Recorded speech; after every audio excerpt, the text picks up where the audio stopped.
Now, a recent event director Pete Docter gave us an inside look into Pixar's Inside Out, coming out June 19, 2015. Pete Docter, of course, has directed films such as Monsters, Inc. and Up, so it was really great to see this man in person deliver on what I believe is going to be one of Pixar's best, and I'm here to tell you why. In this brief PowerPoint presentation, of course aided by a talk that he gave, we really get an insight into what the film is all about. Of course, for those of you who do not know, Inside Out basically follows 5 different emotions within the head of a girl during her adolescence, a girl named Riley, and we learn, in fact, that this girl, or this story, in fact, has been inspired by Pete Docter's very own daughter. So there's an essence of relatability, and it's great to have a man like that on the project, someone who has a daughter, and has, of course, as he expressed, seen her through her adolescence really change and develop. It's really interesting to see how this man will throw in his own personal little experience, if you will, into the film to really add to the overall quality.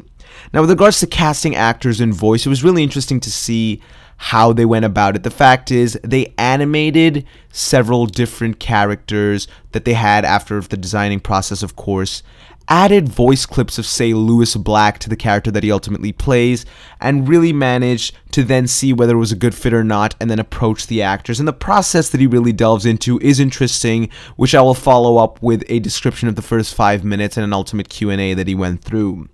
Now, the animation process is interesting because especially the character of Joy is, in fact, composed of energy particles, not necessarily dots. Therefore, she had to have not only surrounded by light, at the same time, she had to have various energy particles just bubbling off her, which was something really complex that they went through, and seeing the vivid animation process really does add to the whole visual aspect of the film, because the world that they're creating, of course with regards to lighting and colors that are being used, is really going to actually say a lot more than we expect. The various use of colors in the film, at least as presented, is going to present a great amount of depth tonally. The research put into this film is something that intrigued me the most. There were several psychologists that had been spoken to with regards to various emotions, several different studies undertaken with regards to different kinds of emotions, the various characteristics of each character under each emotion, a real in-depth process, something that I'm happy to see, something that I would like to tell you about, because I know that there are people out there that don't necessarily have the greatest faith in Pixar after their run post Toy Story 3. They haven't been on top of their game with films such as Cars 2 and Brave, although I am a huge fan of Monsters University myself. I will, however, tell you that the first 7 minutes, or the prologue, if you will, that we got to see have absolutely reinstated my faith, and I'm here to tell you what we got to see.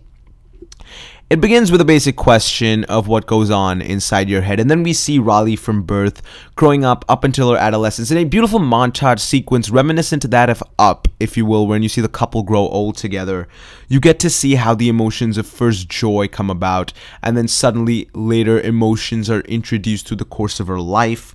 It was really good to see this in montage form, and it's so relatable, ever so relatable, nailing the one thing that Pixar does, is have this universality about it. For example, something as simple as a brain freeze is presented in the most interestingly comical and beautiful way with regards to how her mind would experience it, and in fact, her memories being stored in these little balls, if you will, these little golden spheres, or blue spheres depending on the emotion that they possess, and how they are all stored within her core memory and other factions of her memory was something really interesting to see, including the world that has pretty much been created around her, a world that consists of, say, Imagination Land, or even Dream Productions. And this mind world is going to be a place that joy and sadness actually go on a journey on at the same time, in order to,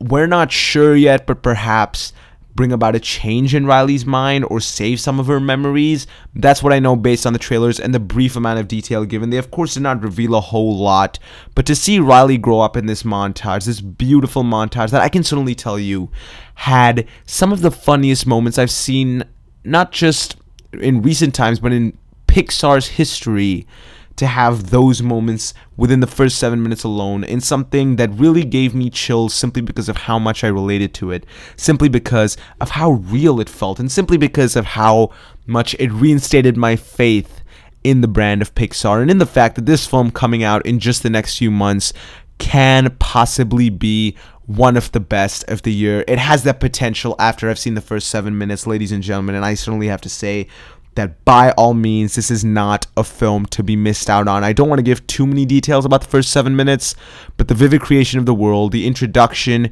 of each of the various emotions did make me theorize about where the film could go. Maybe she invents or has a new emotion towards the end of the film. Maybe something along those lines happens. We don't know yet. There's a lot of crazy speculation that can be done based on those first few minutes alone. But the depth created,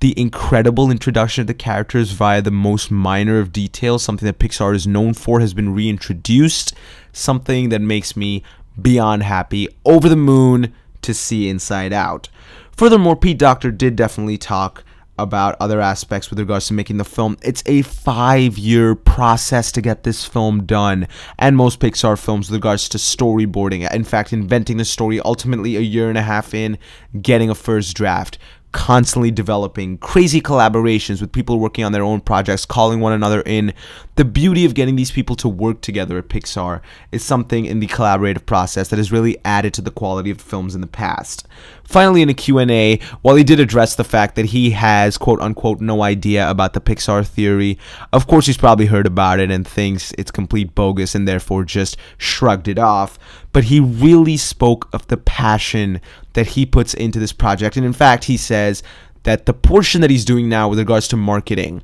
is the part of the filmmaking process he likes the least, simply because he's not going to work busting his head over trying to come up with a new idea. This idea that has been in his mind for a long period of time has now come to fruition in a film that looks ever so vivid, not just visually, but even emotionally, and a film that I believe has the potential, based on what I've seen and heard, to be for all the ages, and a film that must not be missed June 19th, 2015.